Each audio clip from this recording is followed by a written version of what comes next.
হাদিসটি জাবির ইবনে আব্দুল্লাহ রাদিয়াল্লাহু তাআলা আনহু বলেন, নবীজি সাল্লাল্লাহু আলাইহি ওয়াসাল্লাম মসজিদের মধ্যে বসে আছেন। এমত অবস্থায় একজন লোক মসজিদের ভিতরে ঢুকলেন।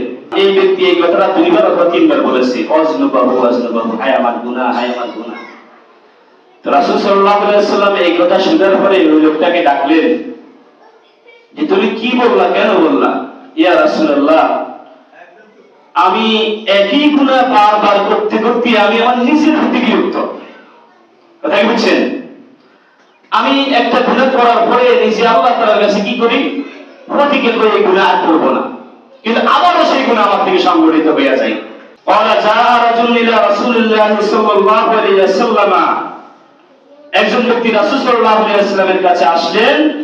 ফাকালা আযনুবাহু আযনুবাহু, দুইবার এই ব্যক্তি বললেন হায় আমার গুনাহ, হায় আমার গুনাহ। ফাকালা হাযা কাউলু মাররাতাইন আও সালাসাইন, হয়তো দুইবার বলেছে অথবা তিনবার বলেছে এই ব্যক্তি কথাটা। ফাকালা লাহু, রাসূল সাল্লাল্লাহু আলাইহি ওয়াসাল্লাম ওই ব্যক্তিকে বললেন, কুল, তুমি বলো, আল্লাহুম্মা মাগফিরাতুকা, বলেন আল্লাহুম্মা মাগফিরাতুকা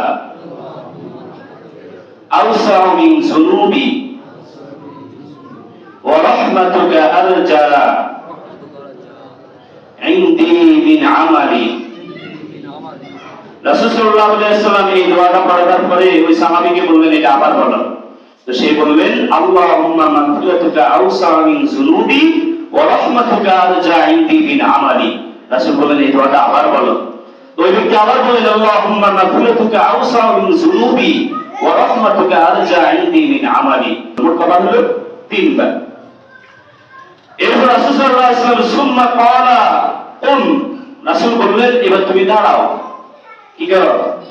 বসে বসে নাচ কি করাছে দোয়াই না, এবার তুমি দাঁড়াও। এরপর রাসূল সাল্লাল্লাহু আলাইহি ওয়াসাল্লাম বললেন ফাকাদ গুফিরাল্লাহু লাকা, আল্লাহ তাআলা তোমার সব গুনাহ মাফ করে দিয়েছে। সুবহানাল্লাহ। দোয়াটি অর্থ হলো আল্লাহুম্মা মাগফিরাতুকা আওসাউ মিন যুনুবি, অর্থাৎ আমার গুনাহ চেয়ে আপনার মাগফিরাত বড়। সুবহানাল্লাহ। অর্থাৎ আপনার মাগফিরাতের কাছে আমার গুনাহ করতে পারে না, আপনার চাইলে এসে বেশি, এসে বেশি থেকে বেশি গুনাহ আপনি শুধু কোনের মাধ্যমে ক্ষমা করে দিতে পারেন। সুবহানাল্লাহ। ওয়া রাহমাতুকা আরজা ইনদি মিন আমালি, এবং আমার আমলের চেয়েও আপনার রহমত আশাপ্রদ। অর্থাৎ যেই কোনো অবস্থাতেই আমরা থাকুক না কেন, আপনি আপনাদেরকে বলছিলাম আমরা আল্লাহ তাআলা যে সমস্ত নিয়ামতগুলো ভোগ করি সেগুলো ভোগ করার জন্য কোনো যোগ্যতা আমাদের কাছে